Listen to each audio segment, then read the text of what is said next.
Brood the Boyne, or Palace of the Boyne, associated with some key figures in Irish mythology, including goddess Bolad, the god Dagda, and their son Onlygismac in Och, which means boy god.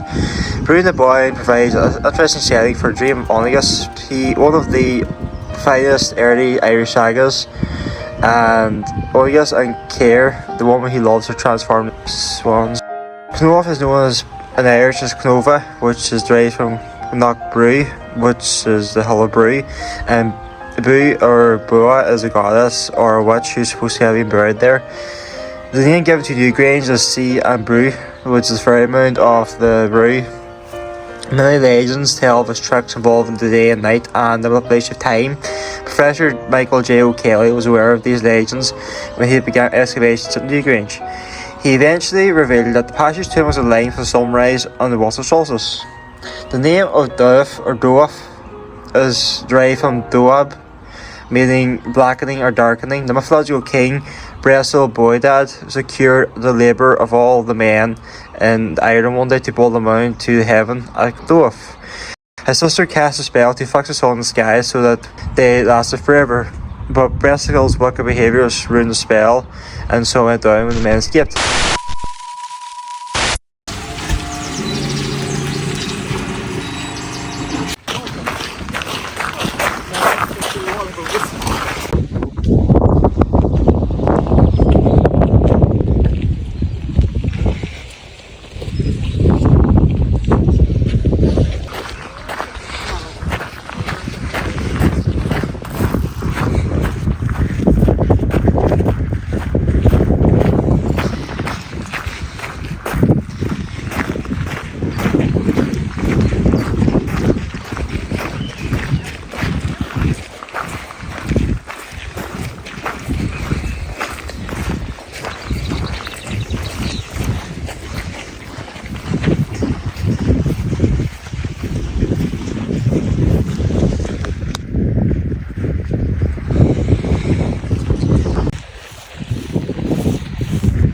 Office of Public Works here, 1972.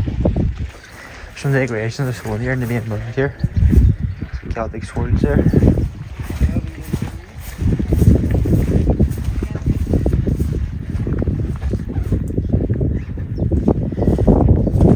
There's a point down here.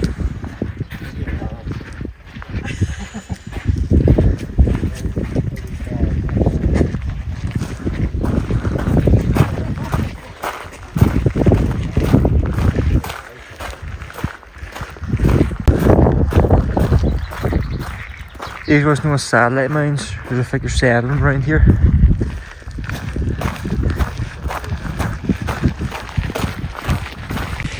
So the stones here are about 5,000 years old, and there's 82 of them decorated here around the main vault here. That's what that.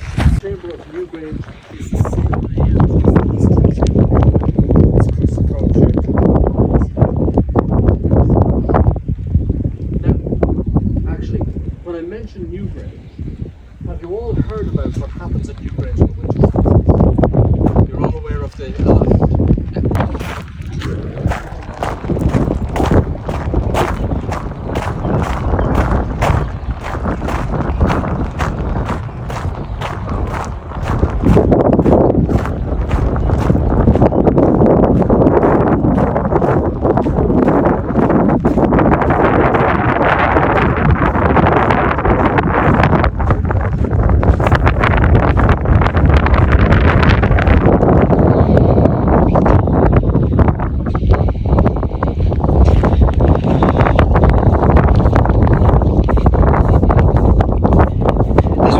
Right, see what's inside here.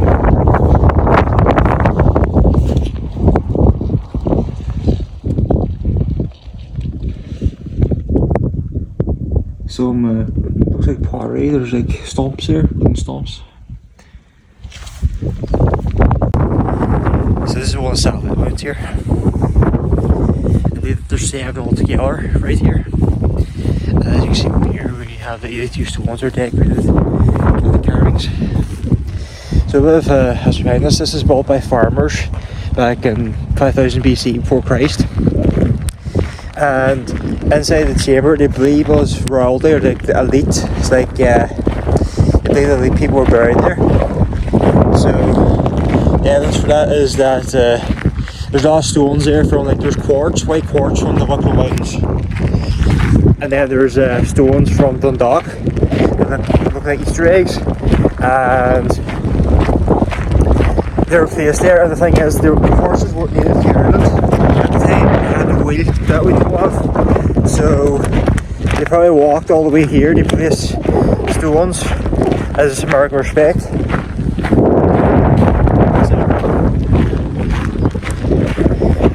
So this one back here is 35 metres long ways inside, and there's a section which is 2 metres high, and the opposite side here in the western quarter, that's 40 metres in, and it's a cruciform chamber. This is the viewing area over here. So we have these are steps here. So the wood or the stone area here.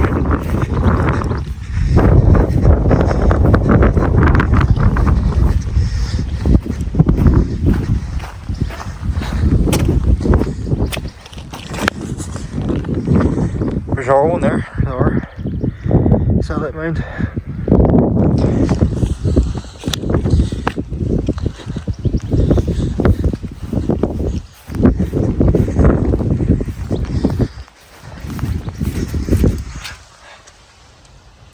See it again, the stumps, stone stumps.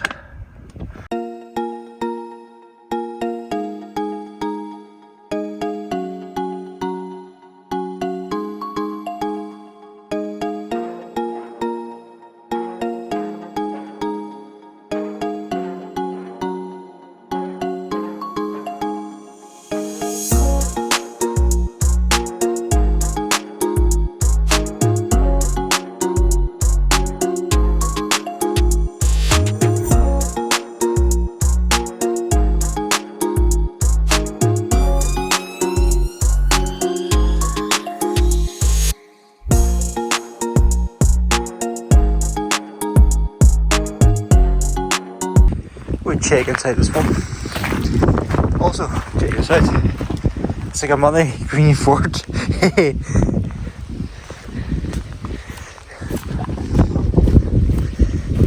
Again, we have like we call them like stone logs. They're kind of like stumps, like.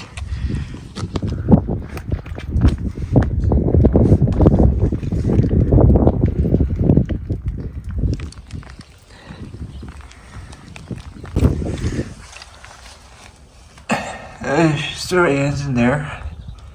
Don't know what's up there though. So this is meant to be the sun here, green one.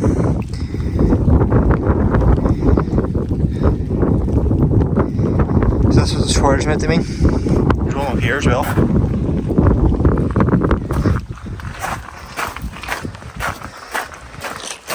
We have another one here.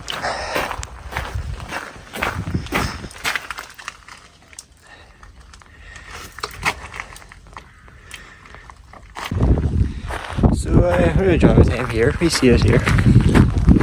You're photographing in this video. This is actually a great one, I think.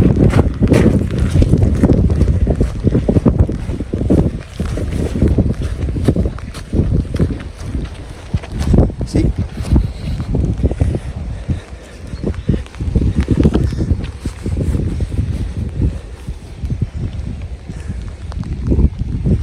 Happy off. Check this out here.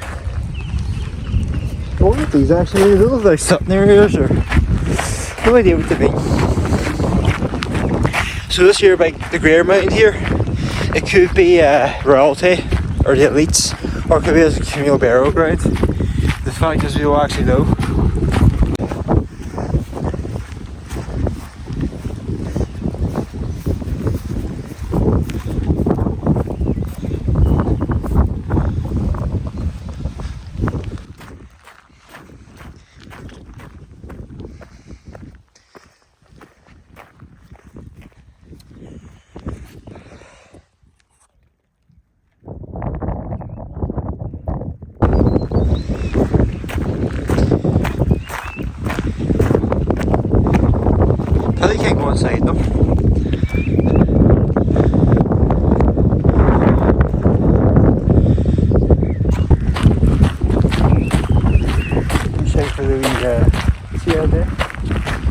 African pigeons, I know.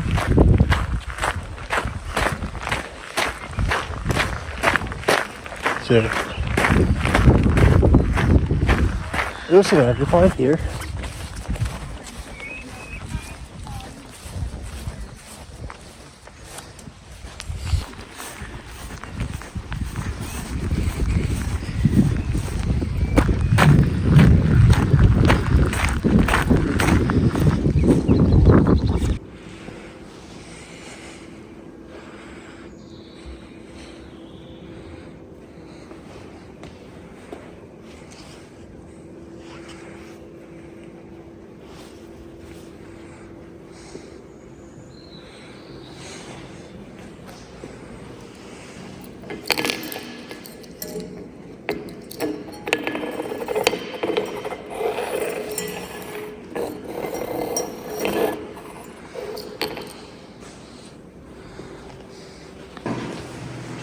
It was a sacred landscape for thousands of years and is Ireland's richest archaeological landscape and a World Heritage Site.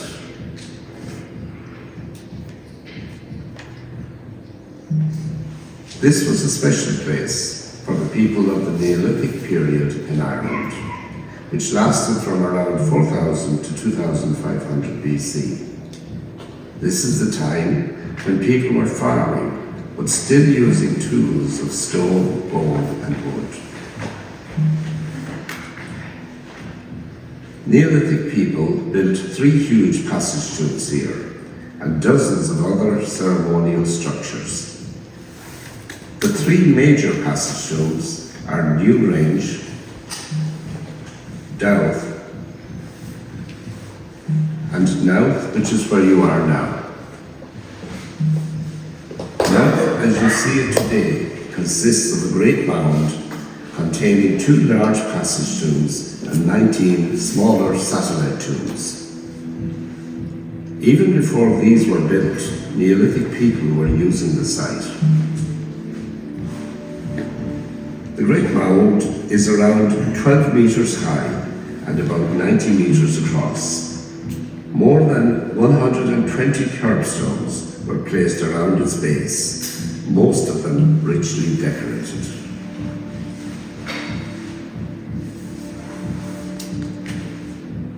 Some of the smaller tombs were built before the Great Mound. You can see evidence of this where the shape of the curve of the Great Mound was altered to accommodate earlier mounds. Although Knowth is not aligned on a major astronomical event like Newgrange, the movement of the sun was very important to the people who built it. For example, the standing stones placed at the entrances to the east and west tombs cast their shadows on vertical grooves on the entrance curbstones at sunrise and sunset at certain times of year. The entrances to the tombs are further emphasized by a spread of white quartz and other distinctive stones. Inside the Great Mound, 2 passages run from the perimeter to the center of the mound, aligned along an east-west axis. Both passages end in chambers. The chambers are not connected, although there is only 5 meters between the back of the eastern chamber and the back of the western chamber. The eastern chamber is cross-shaped with 3 recesses, while the western chamber is rectangular. Basin stones, carved stones which may have held the remains of the dead, would have been situated in these chambers.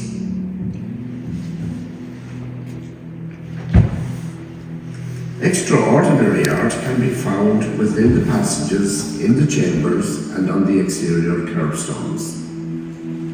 This is the largest concentration of Neolithic art in Western Europe. It demonstrates clear links with other European Neolithic art, particularly in present-day Britain and Northwest Europe. The stones were carefully selected and decorated with a huge variety of symbols: circles, spirals, zigzags, and serpent-like forms, sometimes in combination. The art is often blended into the shape of the stone on which it was carved. Stones were sometimes reused, incorporating existing art into a different design. In some cases, they created a completely new design. At Knowth, we can see the work of many hands of many artists, some producing more sophisticated work than others. The art appears abstract, but certainly expresses the ideas of Neolithic people. Stones and their artwork are carefully positioned in relation to each other and to the site as a whole, both inside and outside the passage tombs. This is closely connected to the ceremonial activity that took place at Knowth. A significant amount of human remains from the Neolithic period were found at Knowth, both cremated and unburned, representing more than 200 individuals.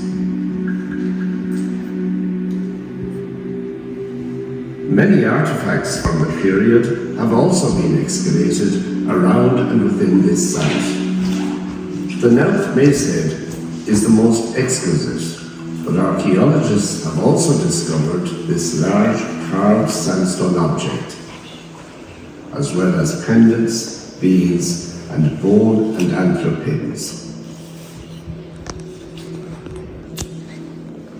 The remains, often cremated, of significant adults and children, male and female, were placed inside the passage tombs. However, they were not just tombs for the dead. They remained accessible, and the living remembered and interacted with these remains to connect with their ancestors. Constructions such as Knowth also represented the world view of the people who created them, their perception of everything around them and of the heavens. The building and decoration of the tombs was as important as what went on in them. In Neolithic times, large numbers of people witnessed or participated in ceremonies which took place outside Knowth. However, access to the interior remained restricted to a few. 1962, archaeologist George Owen and his team discovered that not only did Knowth have the largest passage tombs ever discovered in Europe, it was also a multi-period and a multi-functional site. This place was used by people even before the Neolithic period and was still important up to late medieval times.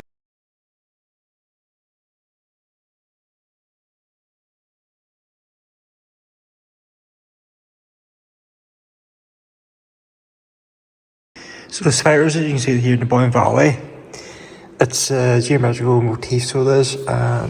Saturday night by Vincent van Gogh, he did it. And then you have some Irish stuff here.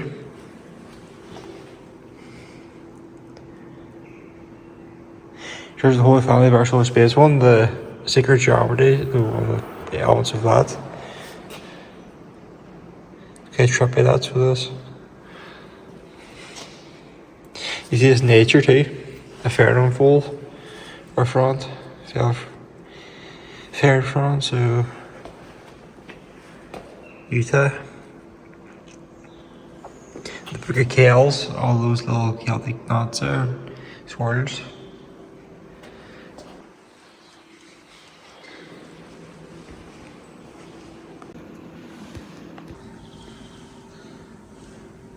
So excavations in Knowth is led by Professor George Owen, and one of the most important archaeological projects in Ireland. Over 6 decades, dozens of archaeologists contributed to the excavations with support of many hundreds of others, including local people. This slide provides an overview of the archaeology digs and photographs and other mementos of those involved with the major research project.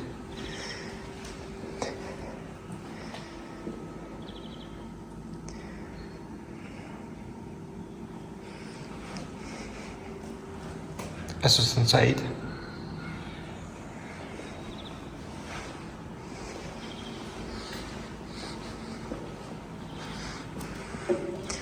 Excavators.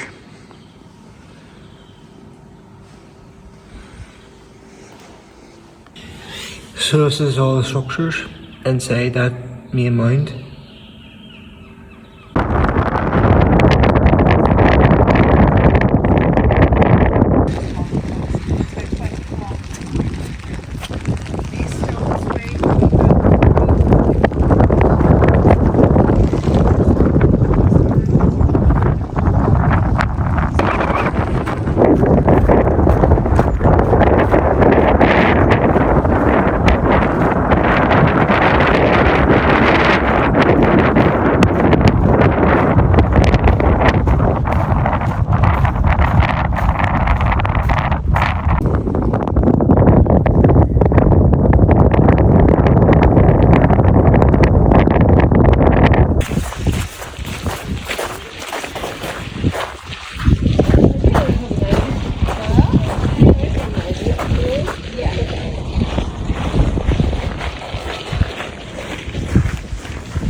So you're at Newgrange here.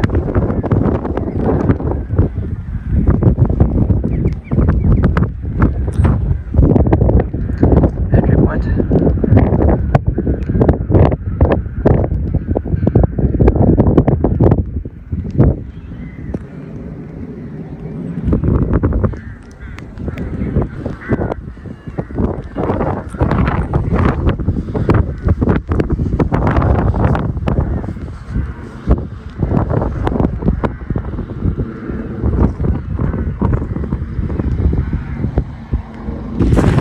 Was made back in 5000 BC by Anatolians.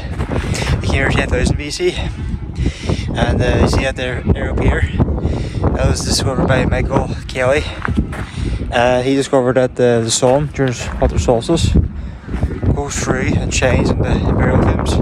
The cruciform formation was what they're dividing us. What else? There's actually two more stones decorated, not just this one, which is, it's actually featured in Irish passports, like the tri-swirl. And yes, well, there's some fairy mines around here. Also some standing stones, as you can see. Yep, see that.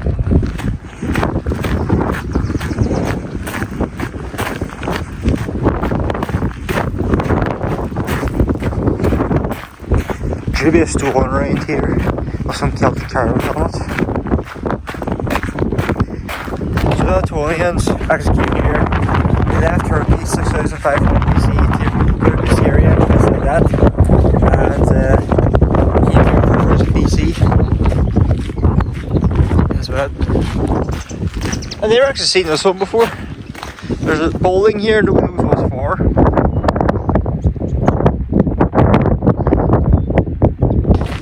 So the front entrance is actually made of life, so the dark that was not native to this area, you couldn't call it. Let's see, let's get this fact right here. The limestone was manufactured, it wasn't part of the original design. See, that was actually discovered in 1699 by men working for mining insurance. That's about it. So we have Celtic stone here, looks like a section here, left hand side. Got a wee bird there.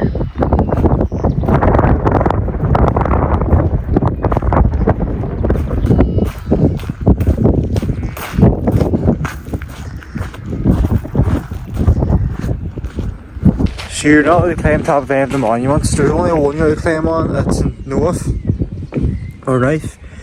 And that's the main one where there's actually steps there as well.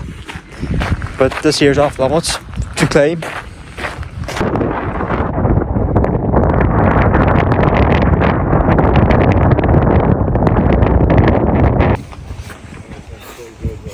And just remember folks, they're fine now, but remember before you go in the bag.